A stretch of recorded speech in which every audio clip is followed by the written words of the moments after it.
Javier Milei. Javi, querido. ¿Qué tal, Esteban? Gracias por recibirnos. Por favor, un Gracias placer. por recibirnos. ¿Sí? Un placer. Arrancamos este nuevo ciclo en La Nación Más de 10 a 11. Y soy una suerte de padrino, entonces. Bueno, ponele. Gracias por recibirnos. Mucho para hablar. Estás por cumplir 90 días como presidente de la Nación. ¿Tenés algo para cuestionarte o para observar o algún error que crees que hayas cometido que lo quieras contar? Sí, nosotros, por ejemplo, yo he señalado como un error es...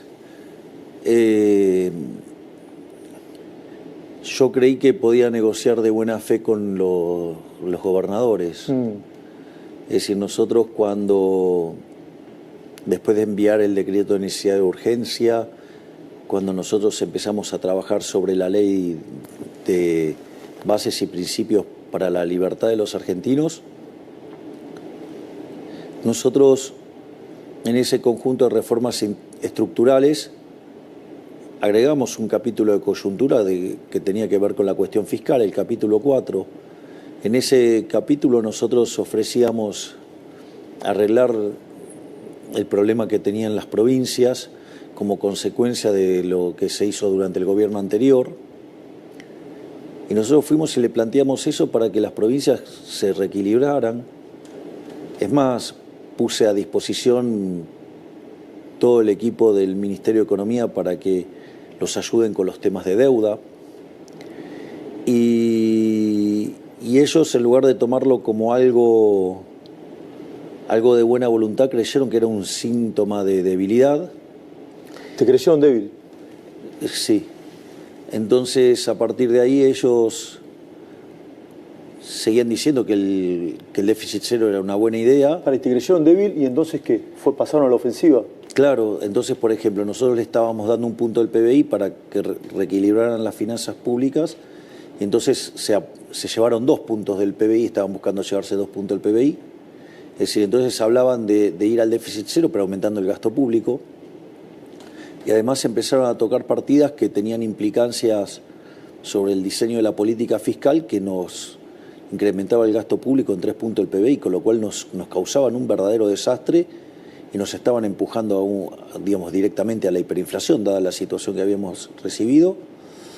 Como consecuencia de ello, decidimos levantar el capítulo 4 y tal como dijo Caputo, el ministro de Economía... Que ahora vuelve.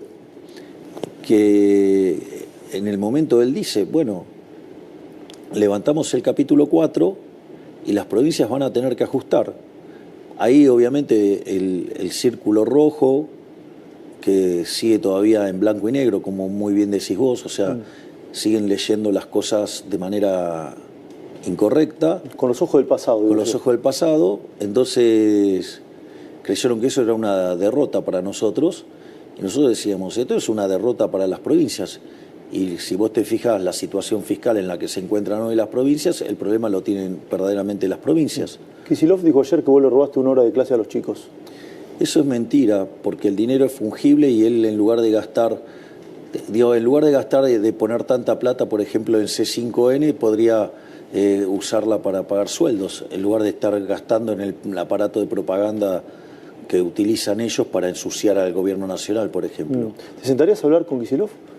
Yo, como presidente de los argentinos, estoy obligado a hablar con todos. No es una cuestión de si a mí me gusta o no me gusta. Yo estoy haciendo un trabajo, Esteban.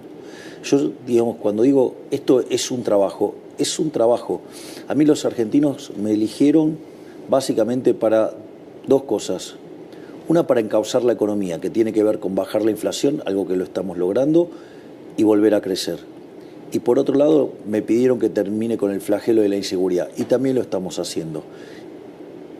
Si la lógica de gobernar y sacar adelante el país implica que yo me tenga que sentar con todos los gobernadores, yo me voy a sentar porque tiene que ver con hacer mi trabajo. Esto no es un problema de mis preferencias o de qué me gustaría hacer, si me gusta reunirme o no. Es decir, yo de hecho no soy una persona que le guste mucho el tema de estar reunido y esas cosas. No te gustan mucho los eventos sociales, digamos. Exactamente, a mí no me gustan los eventos sociales. No te gustan los eventos sociales.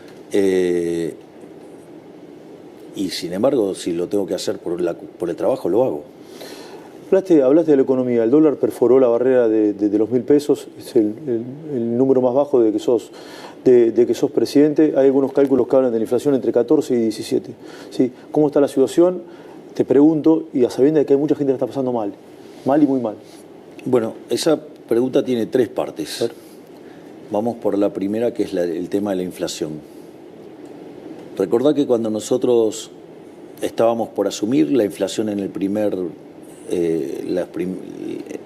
la primera semana de diciembre, los precios viajaban al 1 y pico diario, o sea, algo que daba 3.700 anual. Cuando tomabas las 2 primeras semanas de diciembre, el anualizado daba 7.500. Cuando vos tomás lo que dio mayoristas, que fue 54%, lo anualizás, te da 17.000. Nosotros, en función de eso y dado los desequilibrios que tenía Argentina, que eran 17 puntos del PBI, 15 por la cuestión fiscal, 5 adentro del Tesoro y 10 adentro del Banco Central, nosotros necesitábamos frenar la hiperinflación como fuera.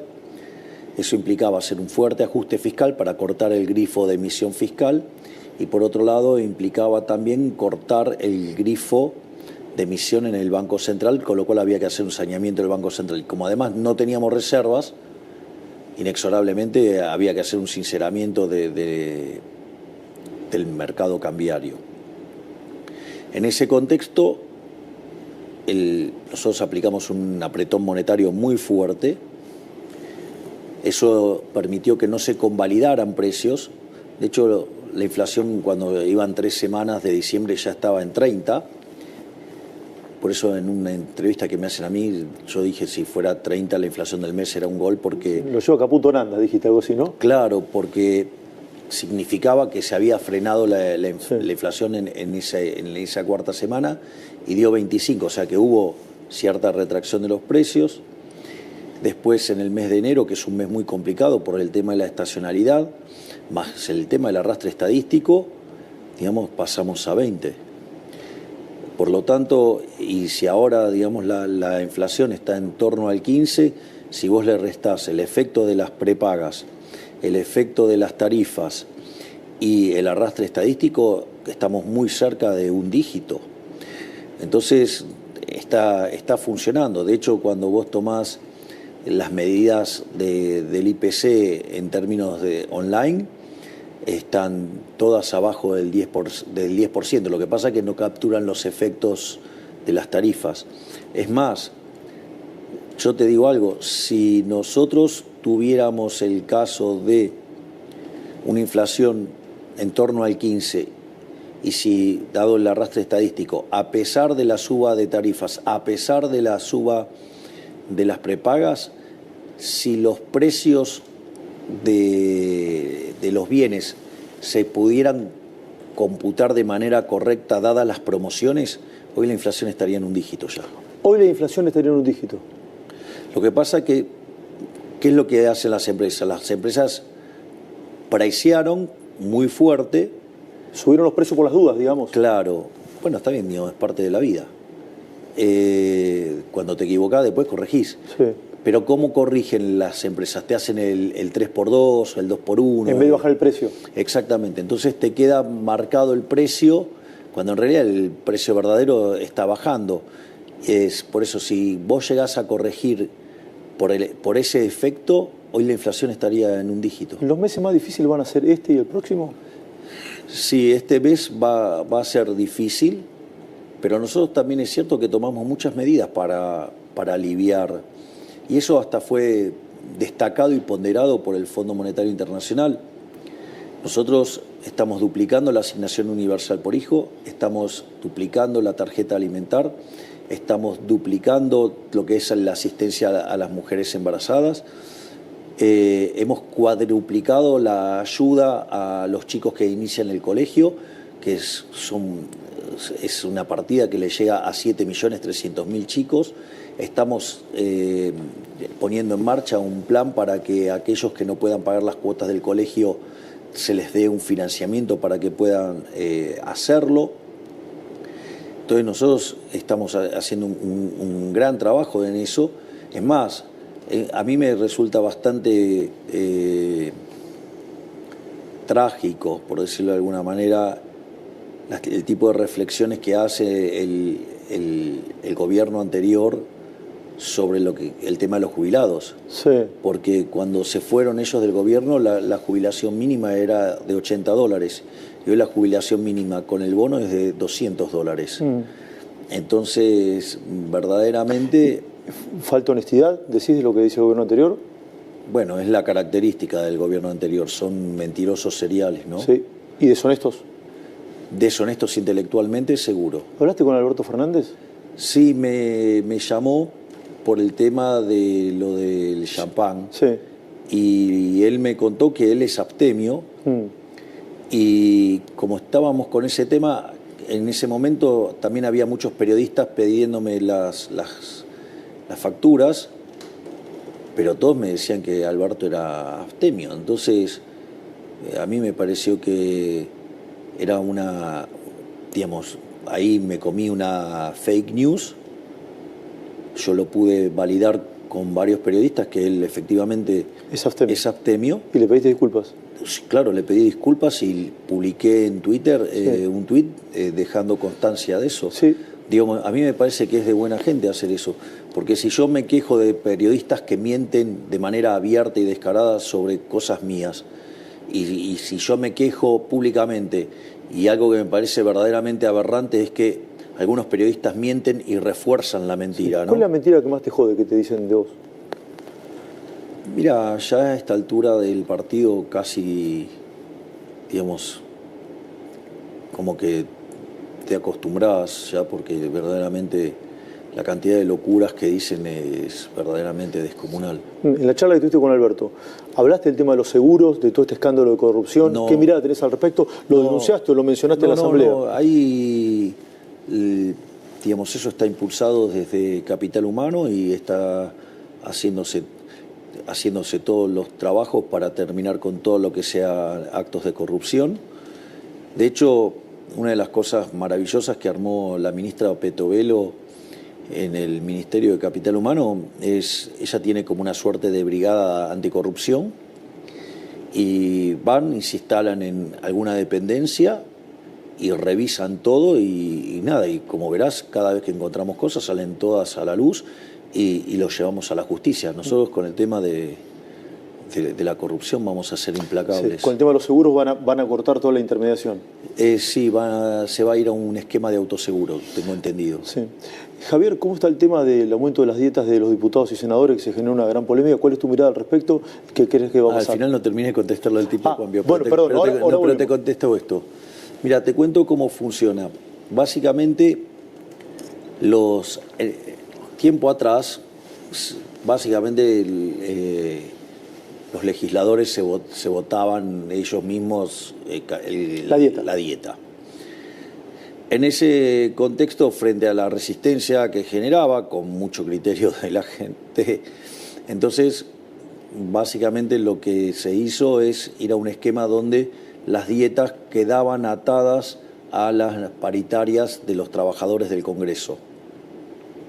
En ese contexto, tanto Martín como Victoria tenían que firmar los aumentos, que también eran los aumentos de la gente, que era el resultado de la paritaria de la gente del Congreso, y en función de eso se firmó eso.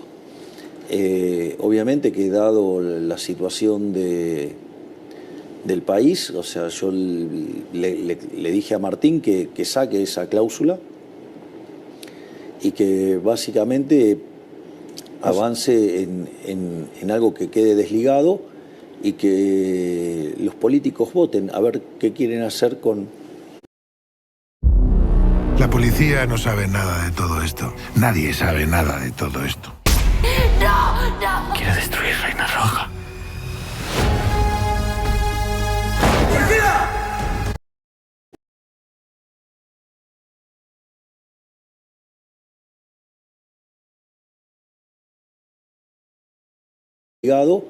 Y que los políticos voten a ver qué quieren hacer con las dietas, sí, y que queden expuestos frente a la sociedad. O sea, que no se aumenten el sueldo ahora. Bueno, nosotros no lo hicimos. Los jerárquicos de acá no lo hicimos. Sí. ¿Y vos donabas tu dieta además? No, no la doy. Bueno, la sorteabas. Tu dieta la Yo, sorteabas. en la época que era diputado, la sorteaba Claro. directamente. Y ahora tu sueldo lo percibís, por supuesto. Porque ahora no puedo tener Claro. ningún ingreso alternativo, entonces tengo que pagar los costos Sí. de mi casa original. Por y supuesto. esas cosas. Entonces, ¿te parece mal que los diputados suban el sueldo? Yo no estoy de acuerdo con eso. Y entiendo que puedan tener necesidades, pero hay 60% de argentinos pobres. Claro. Y más de 10% de argentinos indigentes. Entonces, que no me vengan con que a ellos no le alcanza, porque hay muchísima gente que la está pasando muchísimo peor, con muchísima menos plata. Claro, vuelvo al tipo de cambio, sí, que te había interrumpido. Vos siempre haces la cuenta, sí, dólar oficial, más impuesto país, no hay Bueno, brecha. eso te da 1050. Claro, Por lo tanto, no hay brecha. no hay brecha. No hay brecha. ¿Y es bueno o malo que baje el dólar? Mira, en realidad, esto yo lo suelo explicar así, digamos, porque ahí yo tengo alguna pequeña diferencia aún con los más ortodoxos. La inflación es siempre y en todo lugar un fenómeno monetario que se genera por un exceso de oferta de dinero, ya sea o porque subió la oferta o porque cayó la demanda, o pasaron las dos cosas a la vez. Eso genera una pérdida del poder adquisitivo del peso. Esto quiere decir que todos los precios expresados en pesos suben, todos. El dólar es un precio más. Es el precio de la moneda de Estados Unidos. Lo que pasa es que como es un activo financiero, sube primero. O sea, todo eso del pass-through, todo eso es una tontería atroz. El traslado a precios. Exactamente. Digo, porque aparte implica desconocer los fundamentos de la teoría del valor, implica desconocer el principio de imputación de Menger. Digo, no me voy a meter con todas las cosas que implica de brutalidad en lo precario del análisis económico de muchos economistas argentinos, te diría la gran mayoría. Ni que hablar que no conocen el efecto Hume-Cantillon tampoco. Pero, entonces, ¿qué es lo que sucede? Lo que vos ves en el dólar es un indicador temprano de lo que te está pasando con los precios, porque es un activo financiero, entonces va primero.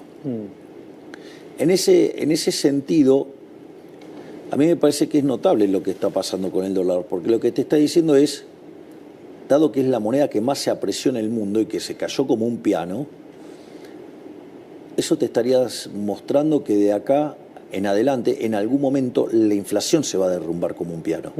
Es decir, nosotros estamos mirando niveles de inflación, y que si desde el 15, que si después baja tanto, lo que fuera, y puede ser que se caiga como un piano la inflación. Y eso en algún momento va a pasar, Esteban, eso en algún momento va a pasar. ¿Por qué? Porque yo te pregunto, ¿cuándo si no soy mago? No, porque el tiempo es del creador, no es mío. Pero el punto más importante es el siguiente, Esteban. Nosotros hemos decidido frenar la emisión monetaria. Ahora nosotros, cuando vos mirás la base monetaria, prácticamente no se movió, salvo que mires un día puntual que vence alguna operación concreta, pero cuando vos tomás periodo más estable, digamos, o sea, está claro que la emisión aumentó. En ese contexto, ¿quiere decir que nosotros no emitimos? Sí, emitimos. Emitimos para comprar dólares. De hecho, llevamos comprados casi 9.500 millones de dólares. O sea, ¿entendés que metimos un refuerzo a las reservas de 9.500 millones de dólares? No solo eso, sino que además hay unos instrumentos en los cuales había utilizado el Banco Central en la gestión anterior para mitigar los efectos en el mercado de cambios, que dispara opciones de put que se están ejecutando y que también implica que hay que pagarlas. Y también estamos pagando los pases, ¿no? que en lo que devino las LELIQs. Entonces vos me decís, ¿cómo estás haciendo entonces para que no cambie la cantidad de dinero? Bueno, absorbemos por el sector fiscal y por el BOPREAL. Y eso hace que la base monetaria no cambie. Esto es muy importante porque la base monetaria es un pasivo del Banco Central.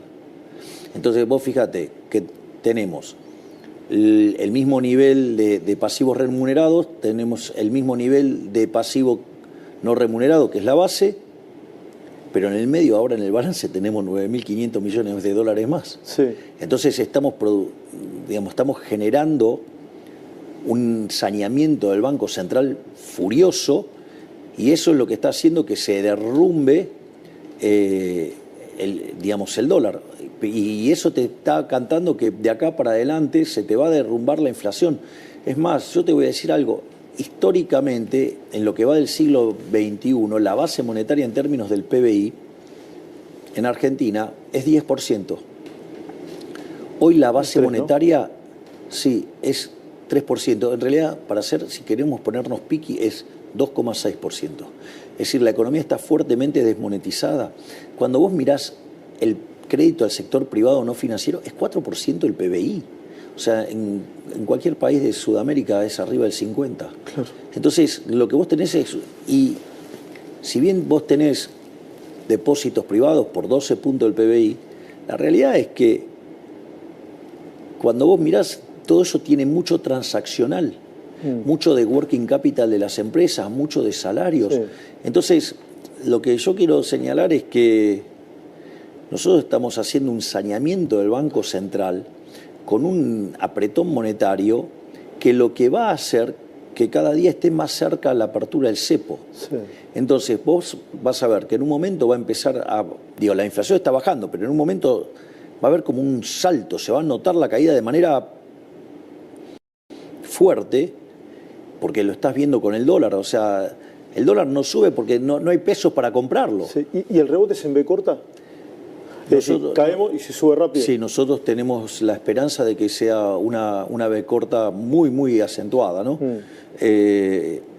Nosotros creemos que en cuanto nosotros podamos tener equilibrado el balance del Banco Central, automáticamente abrimos el cepo, que dicho sea de paso, todos los días estamos levantando restricciones. Sí. Cada día estamos comprando 200, 300 millones, pero cada vez con más importaciones. ¿Y esa ruta termina en el cierre del Banco Central y en la libre competencia de monedas o no? Vos tenés dos etapas de la libre competencia de monedas. Una es con peso y otra es sin peso.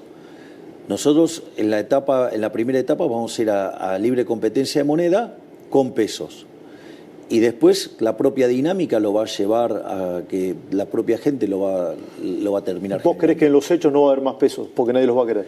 Bueno, una vez que nosotros abrimos el cepo, nosotros vamos a estar enviando una ley al Congreso donde básicamente se va a considerar que la emisión monetaria para financiar el fisco es un delito. En realidad va a ser prácticamente cualquier tipo de emisión un delito. ¿De lesa humanidad, dijiste? Sí, ahora voy a explicar por qué. En primer lugar, porque es como una falsificación y una estafa. Esto es como cuando yo contaba si yo agarro y me pongo a falsificar oro, ¿no? Y no sé, lo tengo para adornar mi casa, no pasa, pero si yo te lo quiero meter adentro de la economía, como si fuera oro bueno, te estoy estafando. Eso es un robo. Eso es lo mismo que te pasa cuando el Banco Central emite dinero. Está estafando a quienes, a los que ya tienen pesos. Y eso se manifiesta después como el impuesto inflacionario. Porque como hay más, los que lo tienen pierden valor. Exactamente. Entonces, y es una transferencia hacia el que lo emitió. Entonces, por lo tanto, es un robo. Vos sabés que el último año, entre emisión directa e indirecta, el kirchnerismo emitió 13 puntos del PBI. Una locura. Una locura. ¿Y es de delincuentes hacer eso? Sí, porque es un robo. ¿Entonces Massa fue un delincuente? El gobierno anterior fue un gobierno de delincuentes. Lo que pasa es que es un tipo de delito que no está penado. Claro. O sea, entonces no... No es un tipo penal, claramente. Claro, no está... Bueno, nosotros consideramos que tiene que ser un delito penal. Entonces, en ese contexto van a terminar yendo presos el presidente del Banco Central y su directorio, el presidente de la Nación, el ministro de Economía y los diputados y los senadores que voten presupuestos que tengan financiamiento monetario. Javier, me quedan pocos minutos y no quiero faltar respeto al tiempo acordado y sé que tenés mucha actividad por realizar. No, pero está claro, ¿no? Sí, que digo, eso, la cantidad de peso va a quedar fija. Entonces vos vas a empezar a entrar a otros tipos de monedas. Sí. Y de hecho vos creés que nadie va a querer agarrar el peso. No lo sé, pero que no va a perder valor seguro. Después de Telam, ¿viene la televisión pública?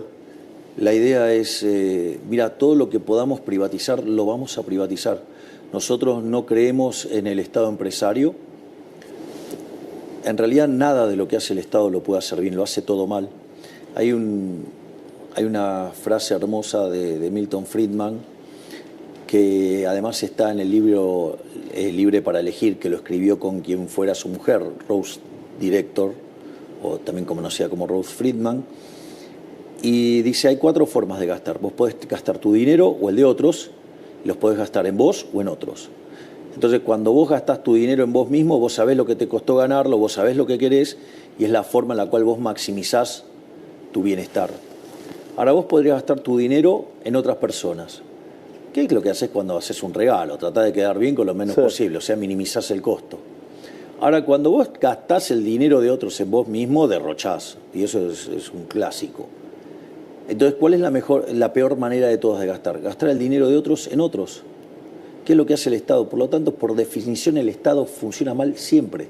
Siempre lo va a hacer mal. No hay forma de que lo haga bien. Todo lo que se pueda privatizar lo vas a privatizar.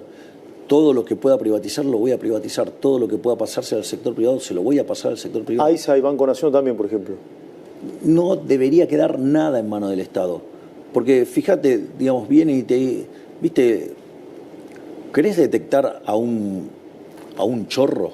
A ver. ¿Querés detectar a un chorro, a un político chorro? Sí. Es el que viene y te dice, no, hay que tener un Estado eficiente. Después de lo que te acabo de contar, no existe el Estado eficiente. No existe el Estado eficiente porque... Además, el último que podría decir algo así es un político argentino, porque en principio no existe. Y si por error existiera en Argentina, no existió. ¿Me comprendés? Porque el caso de Argentina es todo funciona mal. Es decir, si yo te digo, voy a hacer una agencia como Telam, ¿cómo va a terminar? Y siendo un brazo, digamos, un aparato político, un aparato de propaganda. Bueno, ¿y cómo funciona? Y de esa manera. Entonces, y además pierde un montón de plata. Y entonces, ¿de qué estamos hablando? Macri. ¿Va a haber una fusión con el PRO? ¿No va a haber una fusión? ¿Están hablando? Nosotros tenemos una excelente relación. O sea, la verdad que con el presidente Macri yo tengo una relación excelente. Tengo una excelente relación con muchas personas de su espacio, llámese la doctora Bullrich o el doctor Petri, que son parte de nuestro gabinete, digamos.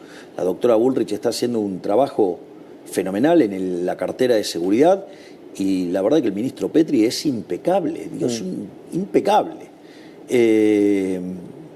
Además, es alguien muy motivado y trabaja muchísimo, porque está con los temas de defensa, ¿no? Pero salió esto de hacer la ley del Banco Central y ella escribió un proyecto. Sí. Ese proyecto ya lo estuvo semblanteando con Ricardo Rojas, que escribió el libro La inflación como delito, un ex juez, un libertario brillante. Bausili también estuvo en contacto con Ricardo Rojas. Ahora, digamos, tanto Luis como Santiago están interactuando en el desarrollo de este proyecto. Es decir, la verdad es que cuando también, no sé, me pongo a mirar los diputados, por ejemplo, digo, yo con Ritondo tengo una relación fenomenal. De hecho, el trabajo que hizo durante la ley Bases fue impecable. El trabajo que hicieron los diputados del PRO fue impecable. Sí. ¿Crees que van a terminar todos juntos entonces? A ver. Mirá, la verdad es que los hechos se juntaron solos, sin que hiciéramos nada. Y además, digo, yo me llevo muy bien con Macri, me llevo muy bien con Bullrich. Digo, parece que es bastante evidente que digamos, tenemos mucha afinidad y tenemos claro que Argentina sale adelante con las ideas de la libertad. Por lo tanto, yo lo veo, digamos, factible. Lo que creo es que, como todas las cosas, tiene que surgir naturalmente, digamos, no tiene que ser forzado. Y fíjate que naturalmente funcionó muy bien, funcionó muy bien. Entonces, yo lo que creo es que estamos de hecho, yo creo que ahora el proyecto para evitar este tipo de aumentos en las cámaras, o sea, lo van a probar. Creo que van a hacer un trabajo juntos. Al menos eso es lo que hablé con Martín Menem y con un diputado del PRO. ¿El PRO con o sin Larreta? Me parece que Larreta primero que no comulga con estas ideas. Él es un socialdemócrata con una vocación intervencionista profunda, o sea, y por otro lado, él cree en cosas que son parte del fracaso de la Argentina, digamos, ese tipo del consenso del que habla digamos, nos remonta, digamos, a las páginas más oscuras de la historia argentina, y no solo eso, parece que no entiende y que no tomó nota que él perdió por paliza. Digamos, tenía todos los recursos y perdió en la interna con Bullrich. Y como dice Bullrich, después fuimos a una elección. Había una opción del cambio y había una opción radicalizada del cambio. Sí. En el contexto, en el verdadero sentido de la palabra radicalizado. Y ganó, digamos, la versión de La Libertad Avanza. Y además, me gustaría que también él se manifieste, porque él tenía de candidato a vicepresidente a Morales. Sí. Y me gustaría, digamos, que también, a ver, que, digamos, ya que es tan quejoso por alguna que otra cosa que yo le dije en algún momento, pues parece el hombre de cristal. Vos le decías algo y se ponía a llorar por los riscones. Entonces, me gustaría a ver qué opinión tiene, porque todavía no dijo nada, sobre esos dos chicos que estuvieron presos 50 días porque le dijeron cornudo a Morales, ¿no?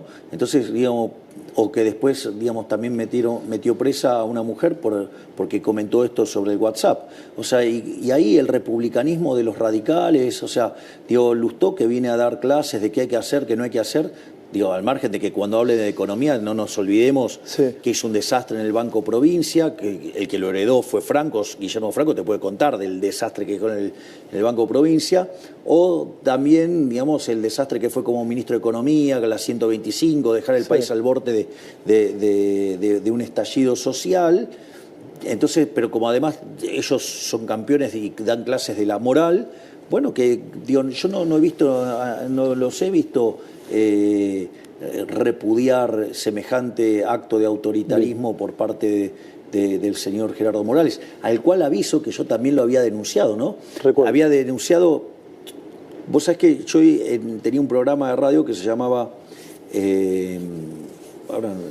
Converti y Benelli, los martes. No, lo hacía yo solo, que era Demoliendo Mitos. Demoliendo Mitos. Y básicamente me dedicaba a mostrar la cantidad de pavadas que se dicen en Argentina, al menos en términos de economía. Y una de las cosas, un día nombré todos los familiares que tenían el Estado Morales. Sí. Y poco tiempo después a mí me toca ir a dar una conferencia a Jujuy.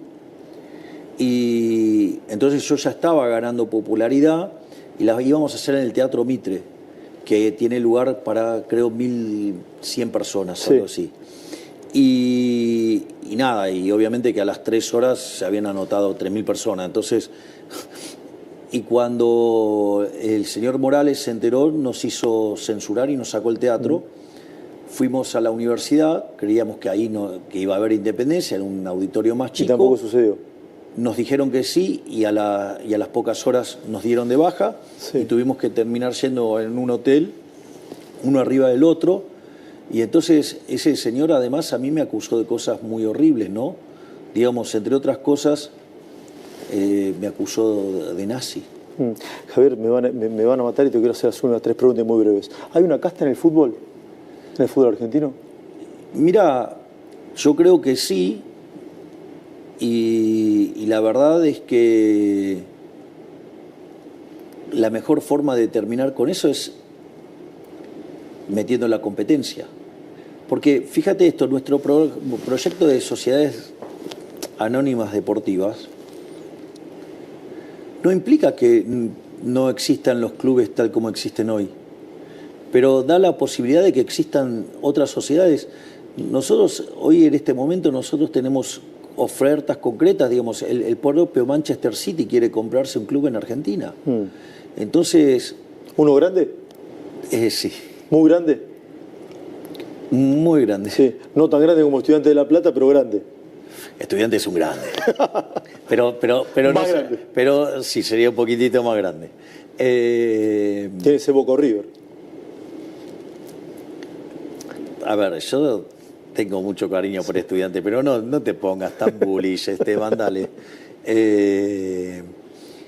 No te voy a hacer lo que te hizo Eduardo. Digamos, o sea, yo sufría mientras que Eduardo te hacía bullying con Estudiante.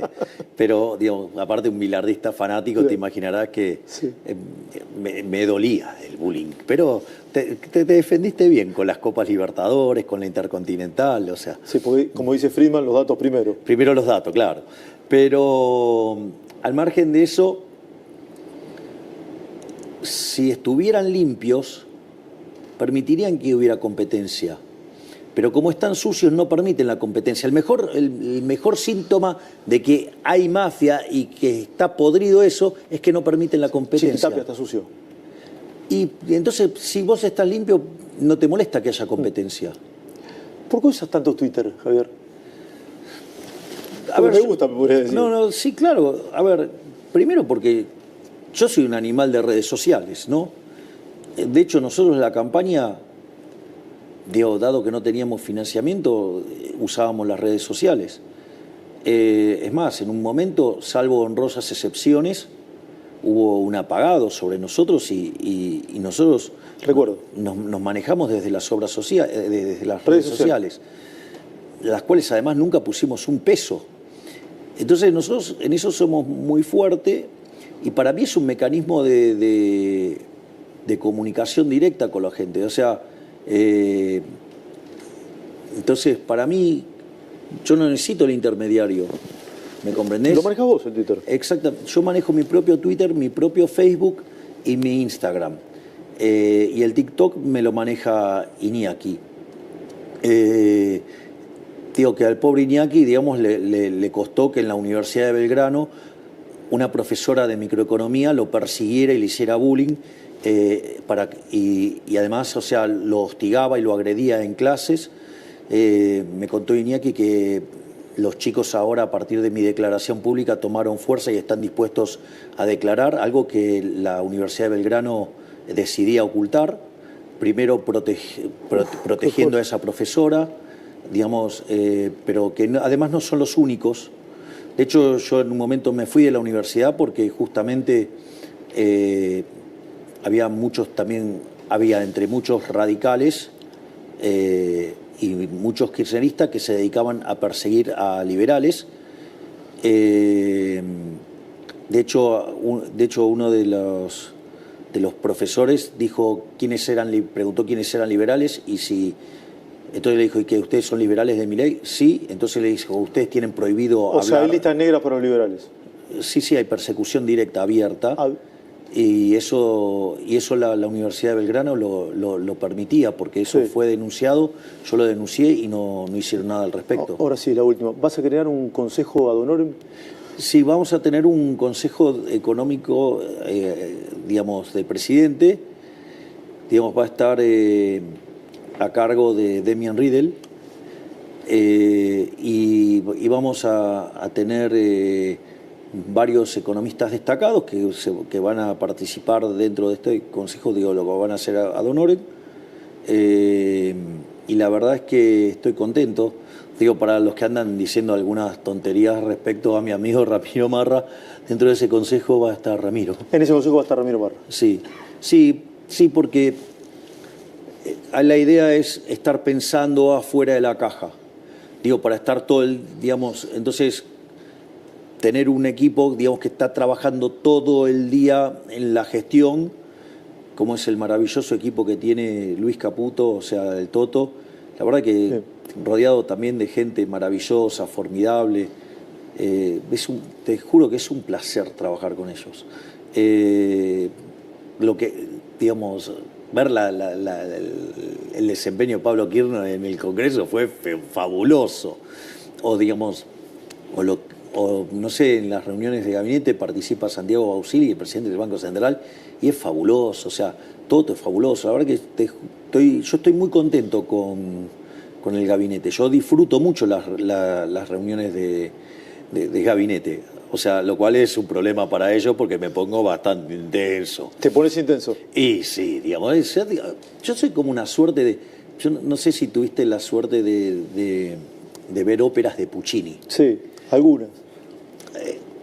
¿Viste? ¿Ubicás la película La Rosa Púrpura del Cairo? A ver, sí. Que Mia Farrow se Sí. enamora Sí. del actor y el actor sale de la película y entonces empiezan a tener un romance.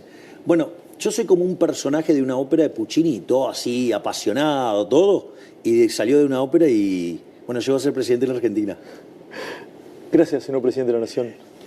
Gracias, señor periodista Trebuch. Sí, gracias, gracias, de verdad. Gracias a vos, Esteban. Gracias, muy amable.